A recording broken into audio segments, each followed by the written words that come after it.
Which one of us is freakier? You. Yeah, probably. 100%. Yeah, probably. But I'm not like such an expressed freaky person. You're not. You're a closeted freaky person. I think I am a closeted freaky person. So I think I'm just not in the phase of my life where I'm like want to give it room and space to, explore. Yeah, so I know since you had a baby, you were saying like I don't want to talk about sex and stuff on the pod because we used to talk a lot about it. But did we? We've done like episodes fully about it and had experts on. I do want to have a sex therapist on that I love, and I'm just trying to figure out scheduling. But yeah, you're for sure. I've documented this I think last summer where I was like going on a very sexual wellness journey, libido wise. I will give you my sexual wellness kit for those that. Wait, why do you think I'm freakier than you? I think you're a lot more in tune with your body, in tune with what turns you on, in tune with having sex in general and knowing what you want. Wow. Whereas I'm not like that. So crazy. It took me so long. I used to have so much shame around having sex for so long. Yeah, I still do for sure. I think it's so funny. I used to have to like put clothes on immediately after because I felt a sense of shame after having sex. Oh, but I do that now. Yeah, but when I am in my fully expressed, I'm like, I prefer a little bit of a rougher sex than like a no, that's not me. Like a sensual, love making. I'm like, you can, spank me a little bit or something. See, I'm not. You're not into that? I'm not pain. I don't want to choke. I don't want to. I can do a little hair pull. It takes me out of it. Oh my God, it puts me into it. I feel like I'm performing. It puts me into it. Anyway, so this is what I prescribe. Okay. This is my prescription for any of the sisters that are looking to increase the libido. Okay. Number 1 is Dipsy. Okay. We had the founder on many moons ago. Dipsy is, honestly, it has saved my relationship and sex life. Like, you should also read the book Come As You Are, which it's very dense, but it really, really establishes a basic understanding of female sexuality, female orgasm, female anatomy. And it's really, I think it's like prerequisite reading for every woman. Like, we don't know anything about our fucking bodies or what's going on. Yeah. We're not taught it. And there's a big thing about, and of course I'm not going to know it, but it's like men don't need like a trigger to be in a sexual state where they just like are. Yeah, horny. It's a process for us. But with women, we need a trigger where if you know that about yourself, then it's so easy to be like, okay, wait, let me listen to Dipsy to like shift my mindset or get that I'm making the trigger and then I am in the mood. Whereas like that was a struggle for me, is it was really hard for me to transition from my work, from my life, from this. My immediate thought is not horny thoughts. Where men, it's their immediate thought. It's like it's autopilot for them. So Dipsy has helped me so much where I literally will just put it on like as I'm washing the dishes, as I'm like whatever doing chores to just be like, oh, or I'll do it as I'm driving home. I'll listen to it right before I'm about to have sex. So Dipsy, guys, like, I hope our code still doesn't work still, but we need to get another code for Dipsy because it's fantastic. And then I've been eating the Alice mushrooms arousal shrooms. Why not? Yeah. Why not? Try it. Okay. So those help, I think, just like more blood flow vibes. And then if you really, really want to learn and you're just you don't know where to start, you don't know what to do. Oh my God, yes.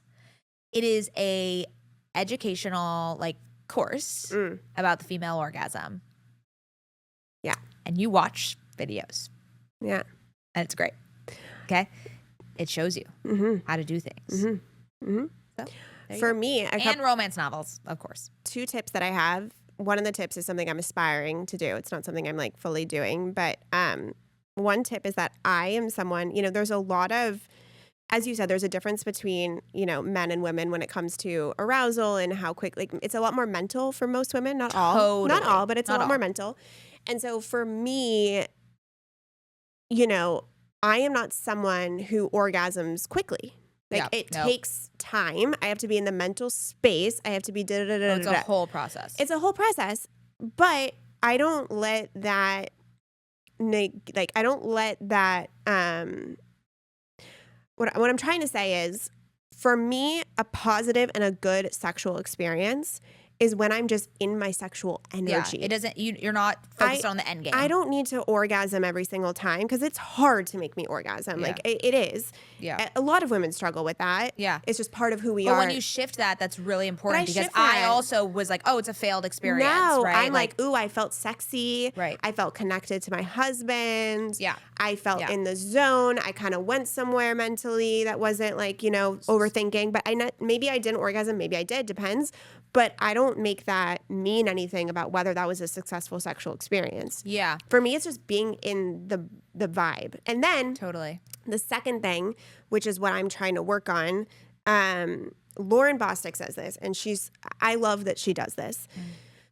She never refuses her husband, which is insane. Never refuses her husband. Never refuses her husband. Never is like, I'm too tired. Can we do it tomorrow? But here's her trick. I'm like, holy fuck, girl. Like, bow down. Like, can I be you?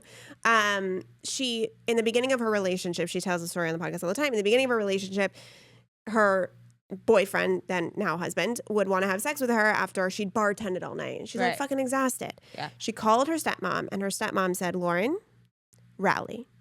Every time. She's like, are you fucking kidding me? She's like, rally. So ever since then, she's rallied. Now, her husband knows not to ask her when, he's going to be respectful. Yeah. But when I aspire to this, yeah, I was and gonna say, my husband is definitely listening. I don't know about this. No. When your husband wants to have sex and is in the mood and you don't want to, give a blowjob. Just give a blowjob. Because it's fast, it's quick. You don't have to do all your shit. You don't got to be in a fucking mental mood. You don't have to and you feel like you did something nice for your husband. You do feel sexually connected. You do feel intimate. And it's like such a marriage hack that is so good because give a blowjob. No, it's such a good marriage hack because you need to keep up your sexual and physical intimacy for years. Yes. Okay? Years. Right. And if it's going to take you forever to get in the fucking mood, but he's ready to go, right? Just give a blowjob and move on with your day. There's definitely times where it's just for him. Like, and that's fine. Yeah. A couple other things I would say, plan sex. Like, I don't like that has become taboo or that I agree. Sex has to be spontaneous. It's not spontaneous. We're all fucking busy in all these things. Like, add a kid in. I don't even know what the fuck that looks like. We plan it, and we plan it, as you just said, Scout, takes a long time, especially for me too. So it's like when I feel pressured and there's time constraints, not gonna happen for me. So it's like already out the window. So we plan it where we know there's like a good chunk of time, don't have anywhere to be, take as long as we need. And it usually happens quicker, but it's just like without that pressure is so, so amazing. And then I would also say mod vibrators. Mod vibrators. Yeah. Maybe you just need, I think you just need to like. I know. You need to go like this. No. You need to like let it go. I'm not going to do that. You just got to let it go. You don't need to be in the mood. You don't have to perform. You don't have to do this. You don't have to do that. A lot of it has to do it's all with mental. With mental. It's for all me. mental. It's all mental for me. It's a lot of insecurity. It's a lot of shame. It's such a bummer that, I mean, I feel like I have a little bit of that, of course, that I've worked through in the shame department. But I feel as if I did get a hint of our mother's very sex positive vibes. Yeah, a little too much. What? She was a little too much. Oh, I was going to say, No, not you. Our mom slept around so much. Our mom was the most sex positive So sex person. positive. But I think that I, got a little bit of that from her. You for sure did. But not as much as I think she would have preferred me to have. I think you're a healthy amount. You don't need to. I think I am a healthy amount. I remember one time she texted me. I was having a rough day. She goes, I think you're not having enough sex. You should just go have sex. And I go, Mom, first of all, how do you know how much sex I'm having? And she said, well, if you were having enough sex, you wouldn't be having a bad day. And I said, you know what? Kind of a fair point. I don't fully agree with that, but okay. Also, another thing that I learned is taking time to masturbate and learn your body is also something. Oh, yeah. Also, solo pleasure and masturbating has absolutely nothing to do with your sex life, and it should always be a thing in your life. That's always. That is different. Exactly. That is a different relationship. It has nothing to do with you and your husband. But it helps. That is you. But it helps you learn yourself and what you like. Yes. And that's what I'm saying is like, and it gets you comfortable in that. Right. Which like for a long time I thought because I lived with Ben June that like the only time I could orgasm was when we were having sex. Yeah. So. Oh my God. Yeah. I will always have a masturbating practice with myself. Right. For the rest of my life. Yeah. So that was something that I had to. Separate to me. Yeah. That was something I had to come to terms with where I was like, oh wait, I can masturbate? Yeah. It's not like he ever said anything. I just thought that was. Yes, you can. Yeah. So that's something I think. That's something that I've incorporated this past year. Oh, God. The feelings of, we talked about sex and this is going on the internet just came up. Okay, well, relax. The sisterhood, we feel safe in the sisterhood.